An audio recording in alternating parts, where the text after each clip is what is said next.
Hello दोस्तों, कैसे हैं आप लोग। तो आज की इस वीडियो में मैं आप लोगों को बताऊंगा कि कुछ सर्वर साइड इंटरव्यू क्वेश्चंस जो कि हर डेवलपर से, जिसमें अगर सर्वर साइड लैंग्वेजेस यानी बैकएंड लैंग्वेजेस पर काम किया है या कोई डिप्लॉयमेंट प्रोसेस का वो पार्ट रहा है, CI/CD पाइपलाइंस का पार्ट रहा है, तो उससे पूछी जाती है।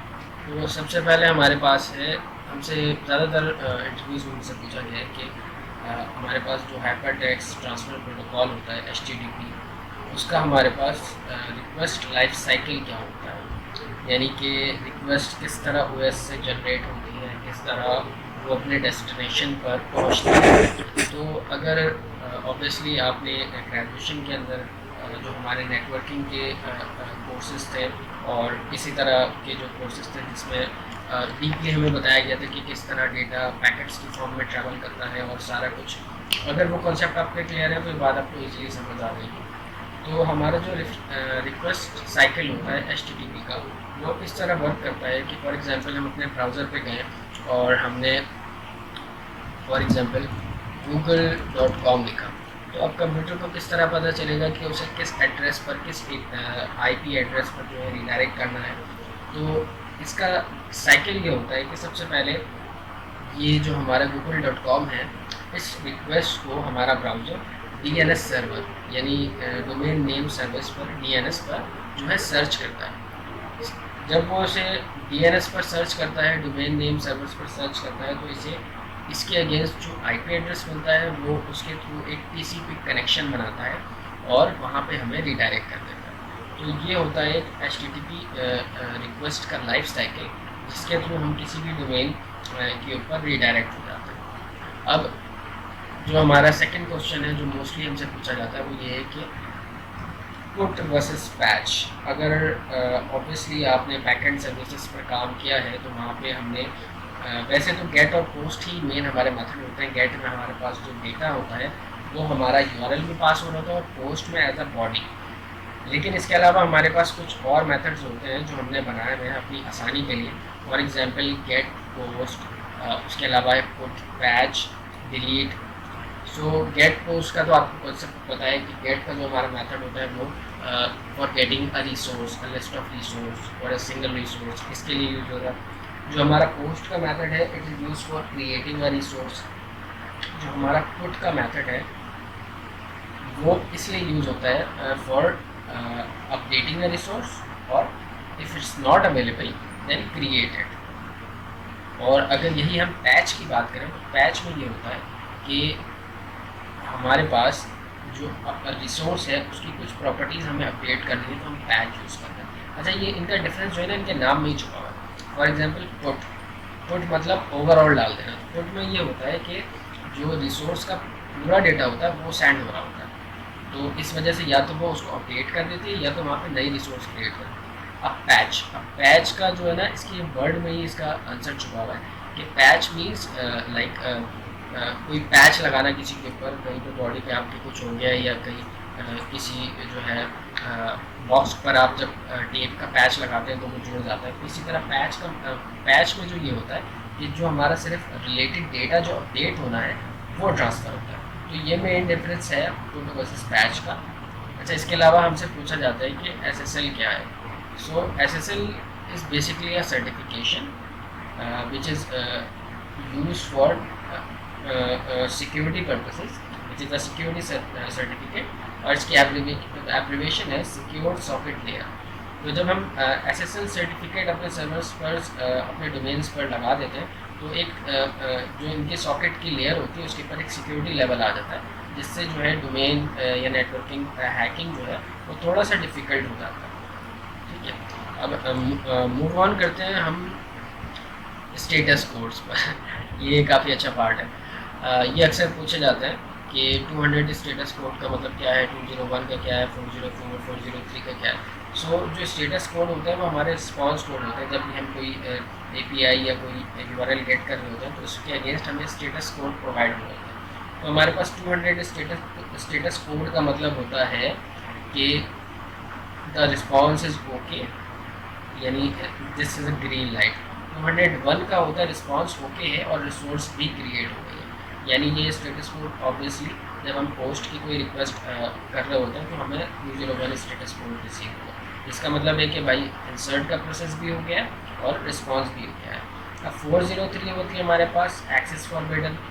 इसके अलावा 400 हमारे पास होती है इनवैलिड सिंटैक्स, ठीक है। 401 होती है हमारे पास अनऑथराइज, यानी ऑथेंटिकेशन लगी हुई और आपने जो टोकन पास किया या मिरर टोकन पास किया वो सही नहीं है। इसके अलावा हमारे पास 405 होती है। 405 का जो स्टेटस कोड है उसका मतलब ये है कि जो आपकी एंड पॉइंट था वो गेट के लिए अवेलेबल था, बट आपने उसको एज एन पोस्ट कॉल किया, तो मेथड नॉट अलाउ का जो ये एरर देता है।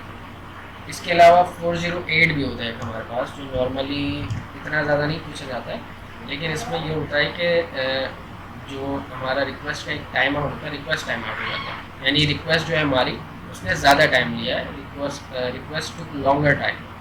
इसके अलावा हमारे पास EC2 और ECS, ये वाले हमारे पास क्वेश्चन भी पूछे जाते हैं कि EC2 और ECS सर्वर्स क्या होते हैं।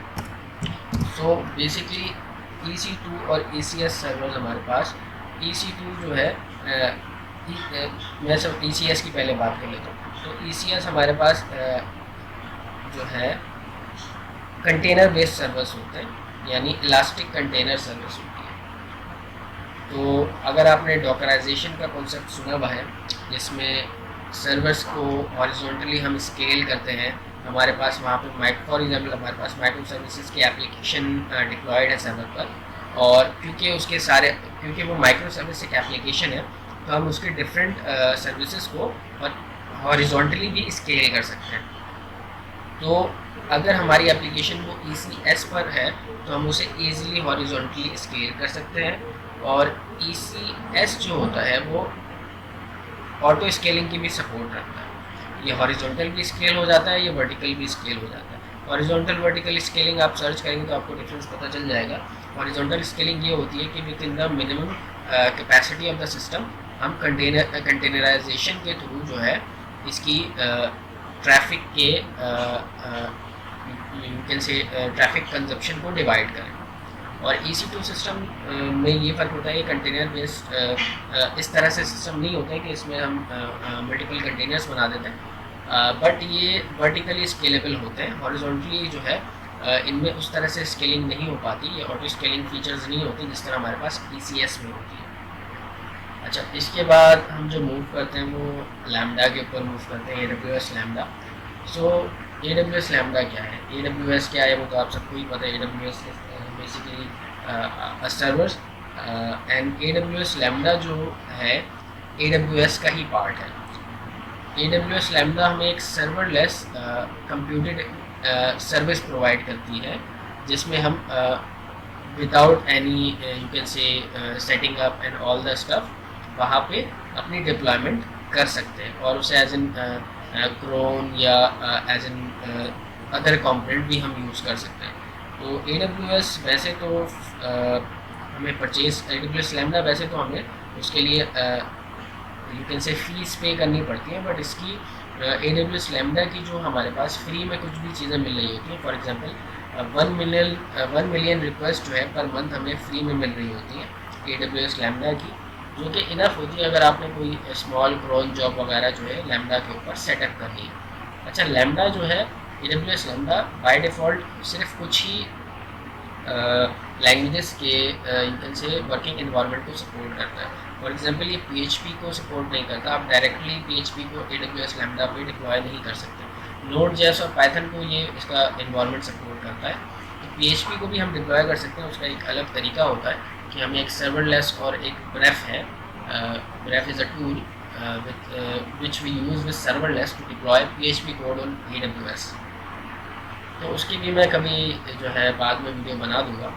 अच्छा, इसके बाद हम आते हैं राउंड रॉबिन एल्गोरिथम। ये जो है अक्सर पूछा जाता है क्योंकि नेटवर्किंग में ये एल्गोरिथम इस्तेमाल होता है। इसका इनिशियल कॉन्सेप्ट मैं आपको बता देता हूँ, बट इसको आप डिटेल में स्टडी कर सकते हैं गूगल करके। तो राउंड रॉबिन एल्गोरिथम का जो इनिशियल कॉन्सेप्ट है वो ये होता है कि फॉर एग्जांपल हमारे पास 20 कनेक्शंस पर कंप्यूटर की मैक्सिमम लिमिट है। और हमारे पास 20 के 20 कनेक्शन हमारे पास आ चुके हैं।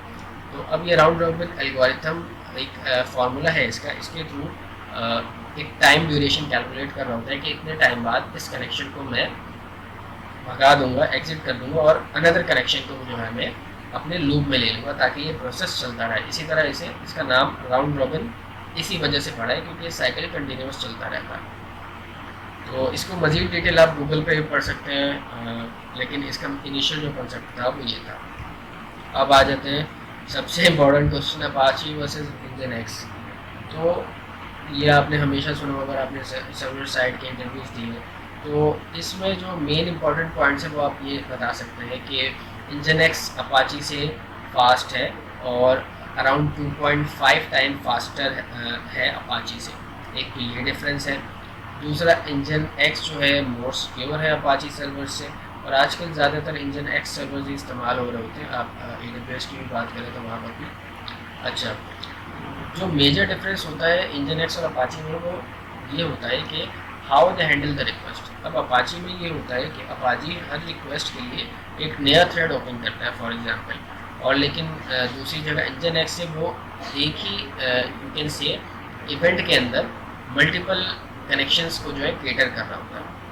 तो इस वजह से भी जो है, वैसे तो स्केलिंग दोनों के ऊपर की जा सकती है, बट कुछ सिनेरियोज़ में हम इंजन एक्स को प्रीफर करते हैं, लेकिन कुछ सिनेरियोज़ के अंदर इंजन एक्स का हमारे पास डिसएडवांटेज भी होता है कि हमारी अगर कोई ऐसा एरर आ गया जो ऑन द सर्वर साइड पर है तो उसकी वजह से पूरी सर्विस डाउन हो जाती है, आया कि वो सिंगल एक थ्रेड डाउन हो, तो ये भी एक इशू है। अच्छा, इसके बाद हमारे पास जो है डॉकर। डॉकर क्या है? तो जिस तरह ऊपर मैंने आपको ECS का बताया कि इलास्टिक कंटेनर सर्विस, तो जो कंटेनराइजेशन का प्रोसेस है जिसमें हम एक सिस्टम की मल्टीपल रेप्लिकेशंस कंटेनर बना देते हैं, तो डॉकर बेसिकली एक टूल है जो इस तरह की कंटेनराइजेशन सर्विस को इस्तेमाल करने में हमें हेल्प देता है। इसी तरह क्यूबरनेटीज़ है, ये भी हमें डॉकर कंटेनराइजेशन में हेल्प करता है, कंटेनर्स को मैनेजिंग करने में, ऑटो स्केलिंग में हेल्प करता है। अच्छा, इसके बाद जो हमारा लास्ट क्वेश्चन है जो मोस्टली पूछा जाता है, CSRF टोकन। सो CSRF टोकन एक रैंडम टोकन होता है जो कि हमारे, अगर आप एक फॉर्म सबमिट करा रहे हैं और आपने वहाँ पे CSRF टोकन यूज़ किया हुआ है, तो उसका कॉन्सेप्ट ये होता है इनिशियली कि एक CSRF टोकन हमारे पास उस फॉर्म में जनरेट होता है और वही सेम CSRF टोकन हमारे पास सर्वर साइड पे भी पड़ा हुआ होता है। ठीक है, तो जब भी ये फॉर्म सबमिट होता है तो इससे CSRF टोकन को क्रॉस चेक किया जाता है कि आया ये फॉर्म हमारी ही साइड से सबमिट हुआ है या कोई थर्ड पार्टी इन्वॉल्व है। फॉर एग्जांपल मैं आपको इसकी मिसाल देता हूँ कि CSRF क्यों ज़रूरी है। अब अगर इसकी एक अच्छी एग्जांपल है कि अगर आपने किसी बैंकिंग ऐप या बैंकिंग वेबसाइट के ऊपर लॉगिन किया, ठीक है, अब बैंकिंग वेबसाइट पे लॉगिन कर लिया अपने क्रेडेंशियल से, लेकिन आपके सिस्टम पे कुछ मैलिशियस जो है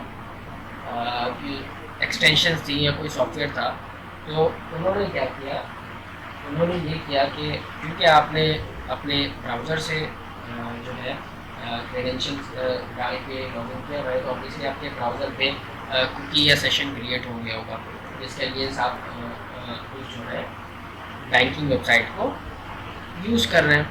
तो इस तरह के मैलिशियस सॉफ्टवेयर पहले क्या करते थे, जब CSRF टोकन का इतना यूज़ नहीं था, ये क्या करते थे कि ये एक ट्रांसफ़र की रिक्वेस्ट बनाते थे। मैं एक सिनेरियो बता रहा हूँ ताकि आपको इजीली समझ आ जाए कि फॉर एग्जांपल आपने MCB बैंक में लॉगिन कर लिया। अब वो क्या करते हैं, MCB बैंक की उन्होंने किसी तरह APIs निकालनी इस ट्रांसफ़र की, तो वो क्या करते थे, उस ट्रांसफ़र APIs को, क्योंकि मैलिशियस सॉफ्टवेयर ऑब्वियसली आपके सिस्टम या ब्राउज़र में एक्सेस होते थे और आपने उस वेबसाइट पे लॉगिन भी किया हुआ, आपके पास सेशन भी अवेलेबल है, तो वो उससे ट्रांसफ़र करने की कोशिश करते थे पैसे किसी दूसरे अकाउंट में या अपने अकाउंट में।